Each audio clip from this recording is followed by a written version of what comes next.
Inilah Injil Yesus Kristus menurut Santo Matius. Dimuliakanlah Tuhan.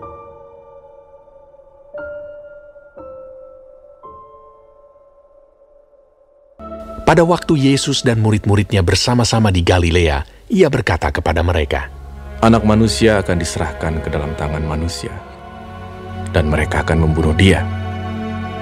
Dan pada hari ketiga, ia akan dibangkitkan. Maka hati murid-muridnya itu pun sedih sekali. Ketika Yesus dan murid-muridnya tiba di Kapernaum, datanglah pemungut bea bait Allah kepada Petrus dan berkata, Apakah gurumu tidak membayar bea 2 dirham itu? Jawabnya, Memang membayar. dan ketika Petrus masuk rumah, Yesus mendahuluinya dengan pertanyaan, Apakah pendapatmu, Simon? Dari siapakah raja-raja dunia ini memungut bea dan pajak? Dari rakyatnya atau dari orang asing? Jawab Petrus. Dari orang asing. Maka kata Yesus kepadanya, Jadi, bebaslah rakyatnya. Tetapi, supaya jangan kita menjadi batu sandungan bagi mereka, pergilah memancing ke danau. Dan ikan pertama yang kau pancing, tangkaplah dan bukalah mulutnya. Maka engkau akan menemukan mata uap 4 dirham di dalamnya. Ambillah itu dan bayarkanlah kepada mereka, bagiku dan bagimu juga.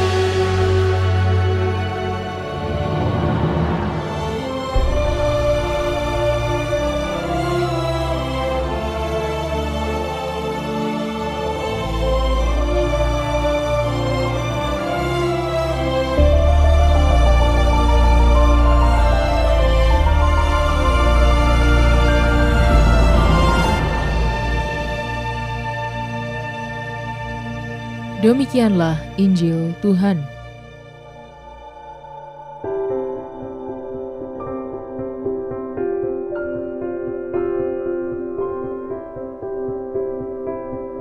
Kuda, simbol anak manusia. Renungan oleh Romo Eligius Ipong Suponidi, Okar. Kuda adalah hewan menyusui berkuku satu, tinggi, kuat, cerdas, tangkas, dan penurut.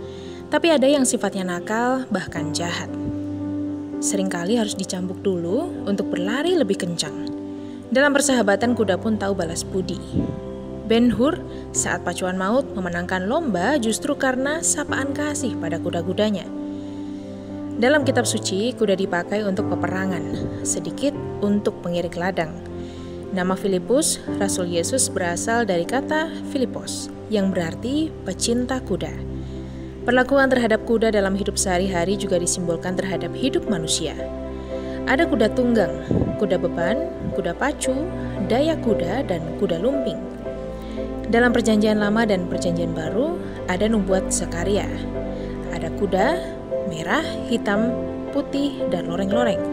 Dalam kitab Wahyu, ada kuda putih, merah padam, hitam, dan hijau kuning, masing-masing dengan penunggangnya.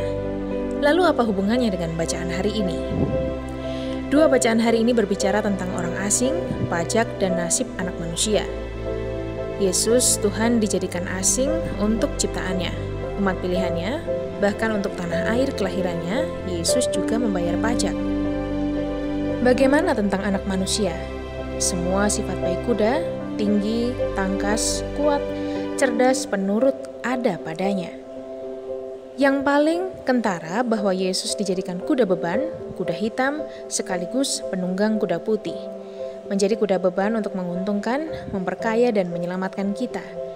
Bahkan kuda beban tragis, karena dia harus memikul beban dosa-dosa kita dengan memanggul salib, disalibkan, dan wafat. Namun, dialah sang kuda hitam yang diremehkan, dihina namun menjadi sang pemenang.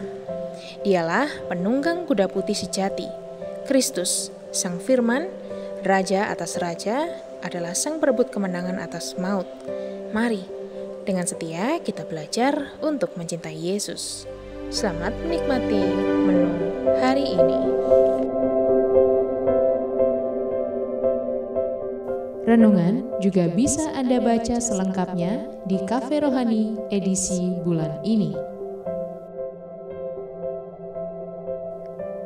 Dengarkan juga renungan ini di radio.karmelindomedia.com.